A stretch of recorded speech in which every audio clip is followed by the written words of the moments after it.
Assalamualaikum warahmatullahi wabarakatuh. Assalatu wassalamu ala asrofil anbiya'i wal mursalin wa ala alihi wa sahbihi ajmain amma ba'd. Yang terhormat Ibu dosen pengantar ekonomi Islam Ibu Dispa Lydia Handayani, serta teman-teman sekalian yang insya Allah selalu dalam lindungannya. Salawat bertangkaikan salam, tak henti-hentinya kita haturkan kepada Nabi besar Nabi Muhammad SAW. Semoga kita selalu menjadi pengikutnya hingga akhir zaman. Sebelumnya, saya Anggi Wijaya ingin membawakan materi yang berjudul Konsep Harta dalam Islam. Apa sih harta dalam perspektif Islam? Secara etimologis, dalam bahasa Arab, kata harta diartikan dengan al-mal, yang merupakan akar kata masdar, berarti condong, cenderung miring atau berpaling dari tengah kesalahan satu sisi. Dan al-mal diartikan sebagai segala sesuatu yang menyenangkan manusia dan mereka pelihara, baik dalam bentuk materi maupun dalam bentuk manfaat. Ulama kontemporer Wahbab al-Zuhaili mengemukakan bahwa secara etimologi harta adalah setiap yang dipunyai dan digenggam atau dikuasai manusia secara nyata, baik berupa benda maupun manfaat, seperti emas, perak, hewan, tumbuh-tumbuhan, atau manfaat barang seperti manfaat berkendara, memakai, dan ditempati. Untuk selanjutnya, bentuk dan jenis harta dalam Islam. Yang pertama, barang bebas. Barang bebas adalah barang-barang yang tersedia dengan berlimpah dan setiap orang dapat memperolehnya dengan bebas, dengan cara yang terlalu mudah. Contohnya seperti air, udara, dan sebagian besar tempat di muka bumi ini. Yang kedua, barang ekonomi. Barang-barang ekonomi adalah barang-barang yang penyediaannya relatif jarang atau langka. Untuk memperoleh barang tersebut, orang lebih dahulu berkorban dan atau berjuang. Sedangkan yang dikorbankan itu pada umumnya barang ekonomi pula. Dalam definisi lain, barang ekonomi adalah barang yang memerlukan usaha untuk memperolehnya. Barang-barang ekonomi ini sebenarnya pada awalnya adalah sebagian besar barang yang free good, tetapi untuk memiliki dan memanfaatkannya secara maksimal agar terdapat nilai pada barang itu, maka membutuhkan pengorbanan atau biaya.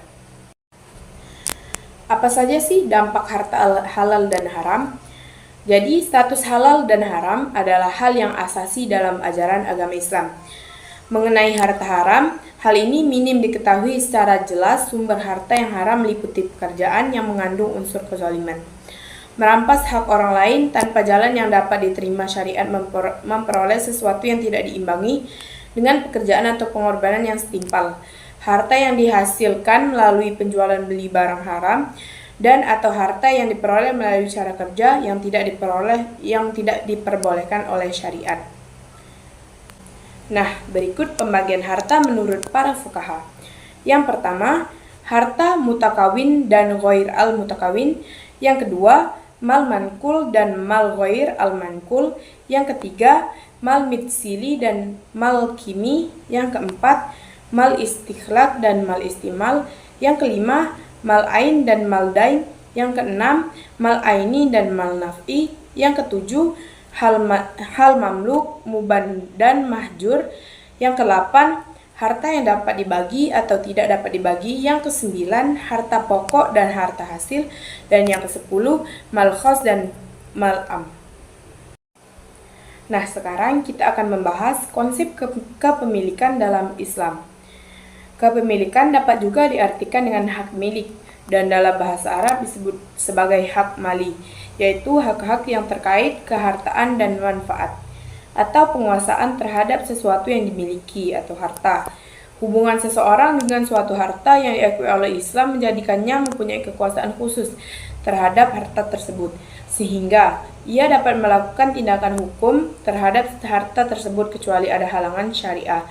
Dalam kepemilikan, Islam bersikap pertengahan, yaitu berada di antara paham kapitalis yang berlebihan memberikan hak pada individu dan dalam kepemilikan dan antara penganut paham komunis yang justru tidak mengakui kepemilikan individu. Dalam masalah kepemilikan, Islam mengakui kepemilikan secara pribadi yang diperoleh dengan cara yang diperbolehkan syariat. Konsep ini dipandang sebagai landasan pembangunan ekonomi. Kepemilikan harus diperoleh dengan cara halal. Demikian pula mengembangkannya harus dengan cara yang dihalalkan. Islam pun mewajibkan atas pemilik harta sejumlah perintah dan kewajiban-kewajiban, seperti kewajiban memberi nafkah kepada karib kerabat, kewajiban mengeluarkan zakat, dan lain sebagainya. Islam mengharamkan kepada pemilik harta menggunakan kepemilikannya untuk berbuat kerusakan di muka bumi atau melakukan sesuatu yang membahayakan. Jadi, kesimpulan dari penjelasan konsep harta dalam Islam ialah Islam adalah agama yang sempurna. Semua aspek kehidupan manusia dijelaskan secara komprehensif. Salah satunya mengenai harta. Harta merupakan sesuatu yang vital dan fatal. Dengan demikian, sangat perlu dikaji untuk melaksanakan aturan syariat secara kafah. Islam sendiri memandang harta sebagai suatu objek untuk mendekatkan diri kepada Allah Subhanahu wa taala. Tentu, dalam Islam sendiri, harta yang baik pastinya akan membawa kebaikan pula bagi pemiliknya.